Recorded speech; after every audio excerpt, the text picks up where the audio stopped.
Бай мен кедейдің айырмашылығы неде?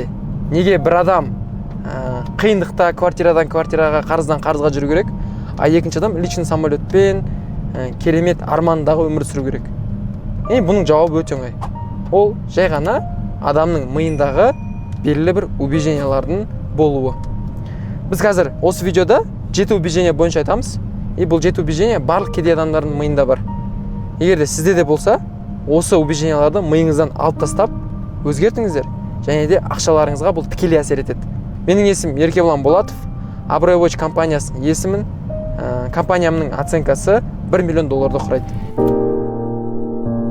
Бай мен кедейді айыратын ең бірінші убеждение ол голод. Яғни байларда әрқашан ақшаға деген голод болады.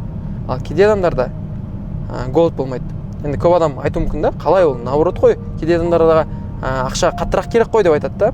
Бірақ та мен өмірде байқағаным, армандағы өмір үшін өзінің комфортынан құтылмайды.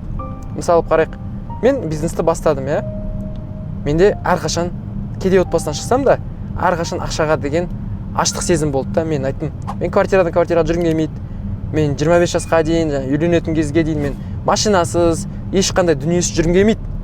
Мен бұлай өмір сүруге дайын емеспін деп өзіме шешім қабылдадым.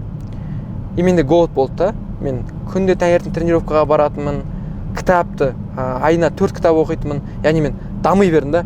Қандай даму жолы бар, мен соған қарай ұмтыла бердім. Ал көп кедей адамдар өмірін өзгерткім келеді дейді да.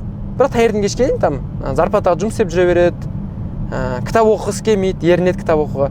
Жұмыстан кешке дейін телевизор қояды да, жатады, басын бүйтіп қолына қойып. Бұл адам ақшаға аш емес та. Яғни оған онда үлкен ақша керек емес та. Ал маған керек. Мен үлкен ақша үшін барлығын жасаймын. Қандай жұмыс бар? Қандай кәсіп бар? Қандай әрекет жасауым керек? Мен қолымнан келетін, мен соның барлығын жасаймын. Яғни бүкіл бай адамдар ақшаға әсер ететін, ақшаға ұмтылысатын бүкіл әрекетті жасайды. Бұл бір. Екінші убеждение ол бүкіл бай адамдар өздерін ерекше, өздерін уникальный сезінеді да. Мен кездестірген бүкіл бай адамдар айтады да, мен бұл өмірде главный героймын дейді. Мен басты рөлдемін дейді. Мен бұл өмірде избранныймын, мен Аллахтың таңдаулысымын деп өздерін ерекше сезеді да, самооценкалары жоғары болады да. Ал көп кедей адамдар ондай болмайды. Олар керісінше не дейді? Мен адамға қызмет етейін.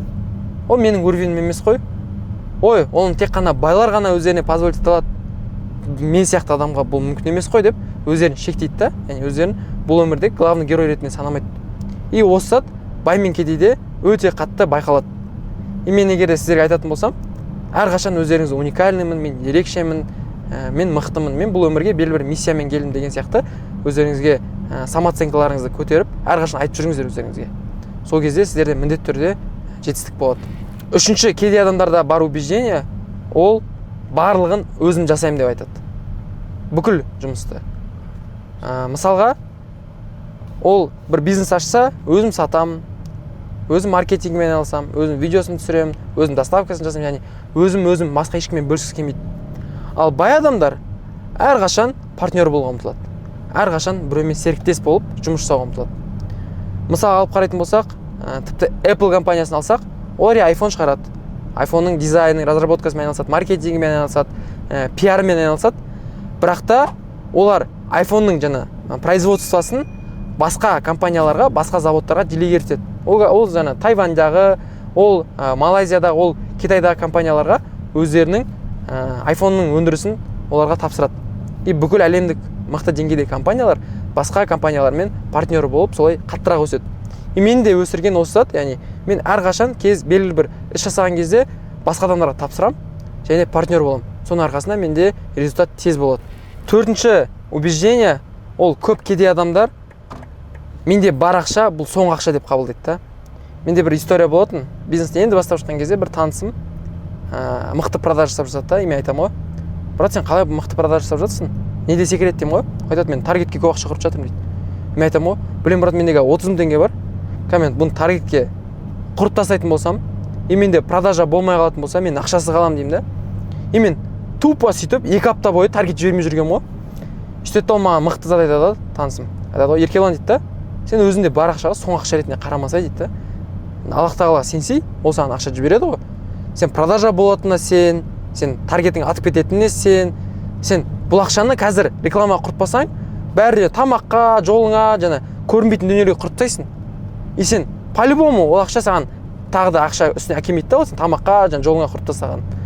И мен сөйтіп түсінемін ғой, ма натуре мынау ақшаны соңғы ақша деп қарайтын қорқыныш мен өсірмей жатыр деп ойлаймын да. И аламын да тарихке құртам. И менде сол сәттен бастап продажалар активно болып бастады да. И мен құрттым ол ақша бітпей жатып уже продажа болып, тағы да маркетингке ақша, яғни ақшаны өндіріп, уже мен өсе бастадым да. Сол сәттен бастап мен бүкіл өзімде бар ақшаға, бұл соңғы ақшам, и бұдан кейін мен ақша таппаймын деген сезімді алып тастадым. И кейде адамдардың барлығында осындай ой бар екен да, осындай убеждение бар екен да, что бұл ақша, соңғы ақша, бұны құртып қойса менде болды енді ақша болмайды деген сияқты ойлармен жүреді. Осы қорқынышты алып тастаңыздар. Бесінші убеждение ол идеальный моментті күту. Мысалға, көп кейде адамдар былай ойлайды да, мен қазір дамымай жатырмын, мен қазір дайын емеспін пока, мен пока бәрін деттеп алғаннан кейін барып қана мен бастаймын немесе өзгерем дейді да. Бірақ та бұл өмірде просто бір орында тұру деген понятие жоқ. Бұл өмірде либо сен прогресс, яғни өсесің, либо регресс, яғни сен түсесің. Yani табиғатымызда бізде пустота деген зат жоқ та. Біз либо өсеміз, либо түсеміз.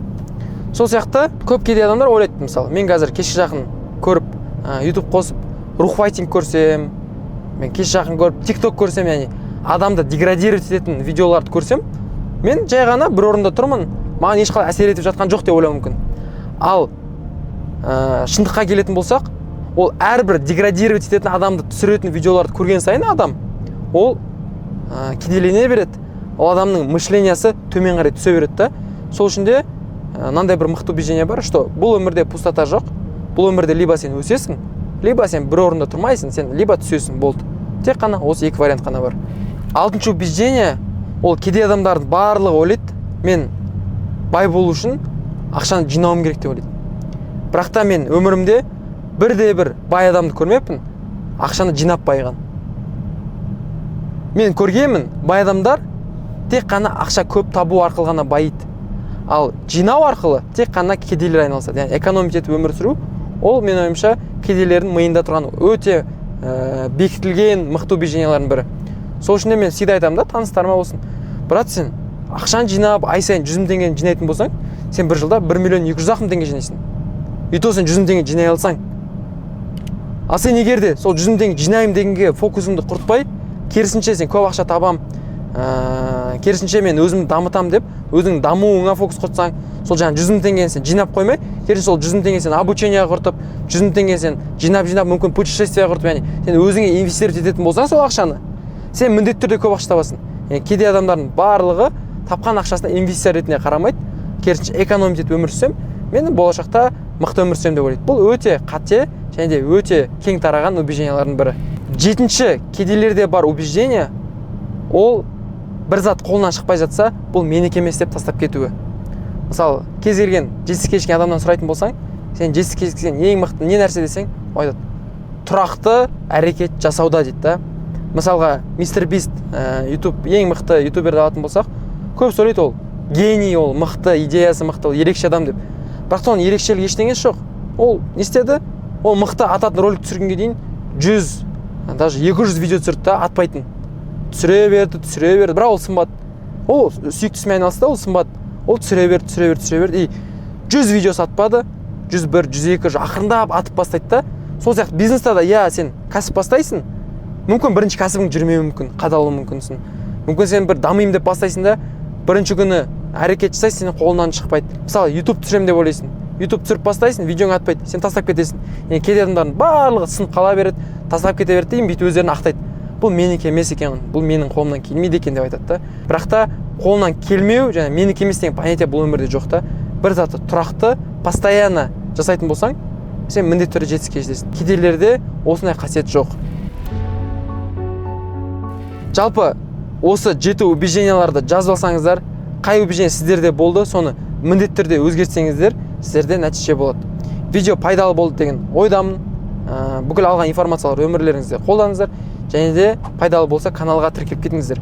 Сіздердің сандарыңыз өскен сайын біздің жаңа видео жасауға деген мотивациямыз арта береді.